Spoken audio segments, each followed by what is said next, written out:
তৎপরতার সাথে কাজ করে এবং যেখানে যে অভিযোগ যখনই আসবে সেটা যেন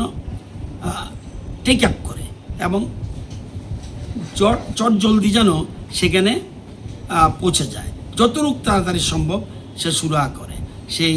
ডিসকানেকশন হোক বা কোথাও প্রবলেম হোক সেটার জন্য যেন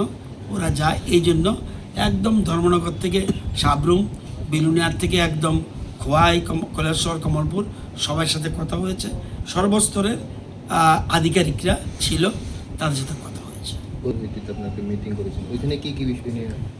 এখানে প্রথম হলো, এখানে যদিও অনেকগুলি বিষয় নিয়ে কথা হয়েছে, পিডাব্লিউডির বিষয় ছিল এবং APPCA ফুয়েল পারচেজ পাওয়ার অ্যাডজাস্টমেন্ট যেটা, এটা এবং এনার্জি চার্জ যেটা বৃদ্ধি করেছে, এটা তো রাজ্য সরকার বৃদ্ধি করে না, কোনো দিনই কেউ কোনো সময় করে না, এটা একটা অটোনমি বডি। তাদের বিরুদ্ধে তারা সাধারণত যখন প্রতি বছরই তারা যখন কোনো কিছু বৃদ্ধি করতে যায়, কমাতে যায়, যাই করতে যায়, তখন তাদের একটা অ্যাডভার্টাইজমেন্ট দেয়। অ্যাডভার্টাইজমেন্ট দেওয়ার পরে তারা জিজ্ঞেস করে এই যে এটা করতে যাচ্ছি